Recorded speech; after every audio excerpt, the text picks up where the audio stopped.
सच बता रहा हूँ। हाँ भाटिया जी बोलिए, क्या कह रहे हैं? नहीं, हम लोग को उतना अहंकार नहीं है। अच्छा, थोड़ा कम है। 300 पार ही करेंगे, बात ठीक है। हाँ बोलिए बोलिए भाटिया। हाँ ये वाला चलाइए जरा, पतंग वाला। हाँ बोलिए भाटिया जी। देखिए सर, आशीर्वाद रहा तो मेरे को एक बात सर, मुझे खाली इतना बता दे कि क्या ये जैसे ये कह रहे हैं हम इनकी बात मान जाए तो क्या सरकार जेल से चलाने वाले केजरीवाल जी की तरह? हाँ ये चला सकते, ये भी जेल से चलाने वाले, ये चला सकते। ये जो गुंडाई की सरकार है ये जेल से चलेगी। इनकी सरकारें सब जेल से चलेगी। शरद जी का ऑडियो पब्लिक देख नहीं रही है इनको, पब्लिक समझ नहीं रही है इनको। जेल से हाँ, बोलिए तिवारी जी। चलाएंगे सरकारें, केजरीवाल जी चला रहे हैं, ये भी चलाएंगे। जी जवाब दीजिए।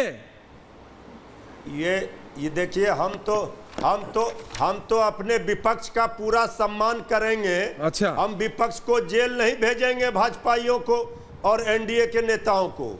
लेकिन जो लोग सत्ता में बैठकर विपक्ष को जेल भेजने का काम कर रहे थे, कोई किसी को उनको जनता ने सबक सिखा दिया। और सत्ता से बाहर का रास्ता होगा तो ये फिर कोई आश्रम ढूंढेंगे कि कहां इनको बैठना है। दोषी पा चुका है, आपको ऑलरेडी दोषी पा चुका है।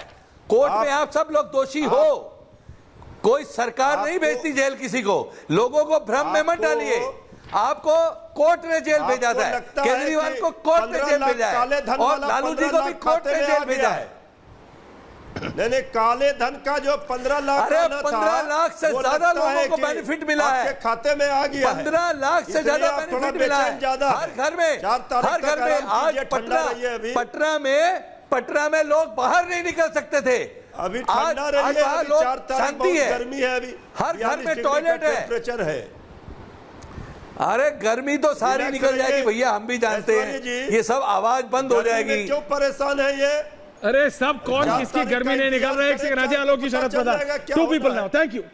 आप दोनों रिलैक्स कीजिए। शरद जी, 2019 में ये जो लास्ट फेज है, द 7th फेज, इसकी जो 57 सीटें हैं, मैं उसका सिर्फ आपको ब्रेकअप दे रहा हूं कैसे हुआ था 19 में, आपको पता होगा। 2019 हाँ सर, 19 में लास्ट, पिछली बार बीजेपी इन्हीं 57 सीटों में लास्ट टाइम 25 सीटें बीजेपी जीती थी, जेडीयू 3 जीती थी, अपना दल एस 2 जीता था, जेएमएम 1, कांग्रेस 8, आप 1, TMC 9, Akali Dal 2, BSP 2, BJD 4। BJP कह रही है इन 57 सीटों में ही हम इस बार 35 से 38 सीटें जीतने जा रहे हैं। अमित शाह ऑलरेडी बोल चुके हैं कि हम 5 में ही, उन्होंने 3 में या चौथे में उन्होंने बोला था कि हमने मेजॉरिटी क्रॉस कर ली है तीसरे फेज के बाद या कुछ, है ना। उसके बाद अब बोला 300, फिर 350। ये तो देखो क्लेम्स तो करे जाएंगे शरद जी, लेकिन डू यू सीरियसली थिंक कि कांग्रेस इस पोजीशन में आएगी कि वो टक्कर दे सके बीजेपी की, या आप भी उसी सोच से चल रहे हैं सर कि 80-100 में सरकार बनाएगी कांग्रेस? क्योंकि वो 80-100 में सरकार बनाने की कैपेबिलिटी मेरे को नहीं समझ आती है सर। नहीं, वो तो बिल्कुल नहीं है। बिल्कुल सही कहा ऐश्वर्या, इसमें कोई डाउट नहीं है। 80-100 में और उससे ज़्यादा वो ख्वाब भी नहीं देख सकते हैं। लेकिन बीजेपी का ये मानना कि जो इतिहास है वही वर्तमान हो जाएगा, ये भी एक ख्वाब है। कि जो 19 में हुआ वो फिर हो जाएगा, वो रिपीट नहीं हो रहा है। ये जो मेरी रीडिंग है, अब जाहिर है कि बीजेपी वालों की तो ये रीडिंग नहीं हो सकती है। उनको तो कहना ही है, अमित शाह क्या हो तो कहना ही पड़ेगा कि हमारा तो चौथे में ही हो गया था, सारी मेजॉरिटी मिल गई थी और हम 57 जीत सकते हैं। जब भगवान डिक्लेयर हो गए, मोदी अपने आप को कर चुके हैं, तो 57 ले सकते हैं। लेकिन ग्राउंड रियलिटी ये नहीं है।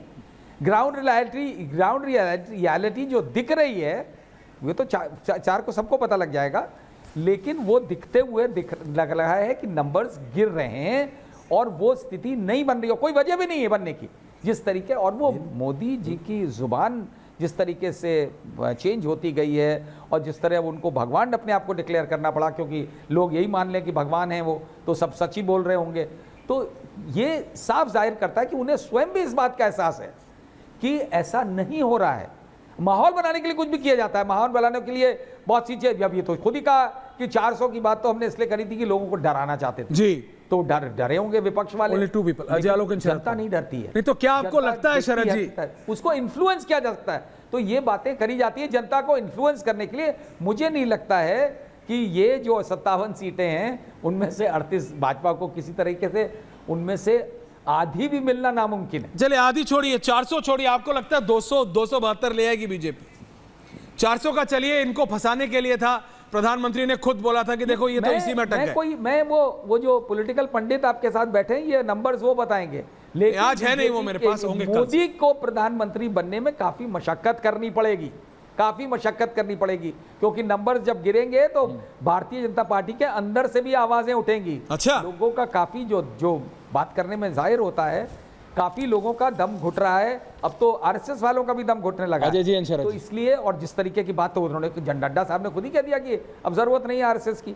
तो इस तरीके की बातें करके जो एरोगेंस, मेगालोमेनिया जो दिख रहा है, ये नुकसान करता है। और भारत की जनता जो है उसे डिक्टेटरशिप पसंद नहीं आती। इंदिरा गांधी की भी डिक्टेटरशिप पसंद नहीं आई थी, उनको निकाल बाहर कर दिया था।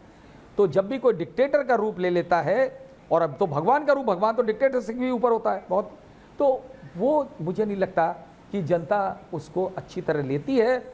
और वो अपना रिएक्शन उसका बहुत जल्दी देखने को मिल जाएगा। रिएक्शन तो दे चुके होंगे ऑलरेडी, और लास्ट फेज में जो बचा है वो भी देखने को मिल जाएगा। ख्वाब देखने का सबको राइट है, सपना देखने का सबको अधिकार है। बीजेपी वाले भी देख रहे हैं, इंडिया अलायंस वाले भी देख रहे हैं, लेकिन जनता सपना देखती नहीं है, सब जनता हकीकत दिखाती है। अजय जी, और वो हकीकत अजय आलोक जवाब दे रहे हैं। अजीज खान भी जुड़ गए समाजवादी पार्टी के, उनका भी मैं दावा सुनूंगा, लेकिन हाँ, अजय आलोक जवाब दे रहे हैं।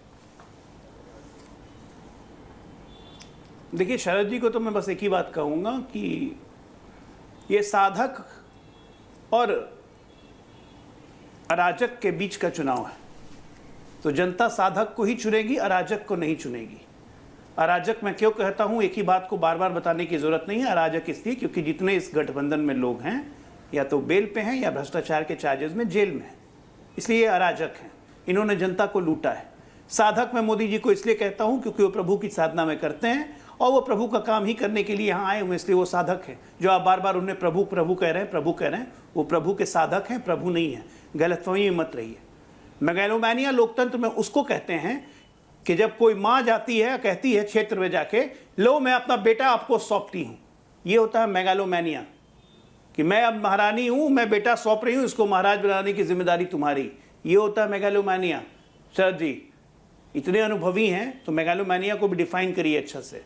मोदी जी का आज इमेज लार्जर देन लाइफ और विश्व के स्तर में आज विश्व के सर्वश्रेष्ठमान नेता की इसलिए हुई है क्योंकि अपने काम से 10 वर्षों में वो भारत को उस मुकाम पे ले आए हैं जहां भारत आंख में आंख मिला के देखता है, कहीं नजरें झुका के बात नहीं करता है।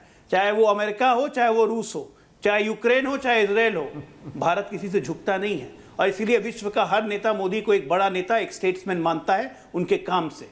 ओके, भारत के आर्थिक हितों की चिंता करने में मोदी जी कभी ये चिंता नहीं करते कि उनसे रूस उदास हो जाएगा या उनसे अमेरिका उदास हो जाएगा। भारत का हित सर्वोपरि है, क्योंकि भारत का हित के साधक हैं। भारत का हित बिल्कुल सर्वोपरि है, लेकिन ओके, अराजक को चुनना होगा तो चुनवाइए। एक छोटी देखिए- बात कहनी है ऐश्वर्या। हाँ बोलिए शरद जी। अजीज साहब आ रहा हूँ, हाँ बोलिए शरद जी, लेकिन क्विक, थोड़ा जल्दी। मेरा सिर्फ इतना कहना है, अजय आलोक जी ने बड़ी अच्छी बात कही कि उनको साधक बनाया, लेकिन मुझे अभी भी पता आप था कि साधक वो भी होते हैं जो औरतों का सड़क पे दरिंदगी होती है, मणिपुर में गैंग रेप होता है, तो वो साधक चुप रहते हैं, कुछ नहीं बोलते। उनकी पार्टी का एक एमपी मोलेस्टेशन करता है देश की अवार्ड विनिंग रेसलर्स के महिलाओं के साथ, तो वो चुप रहते हैं। ये ऐसा साधक मैंने नहीं देखा।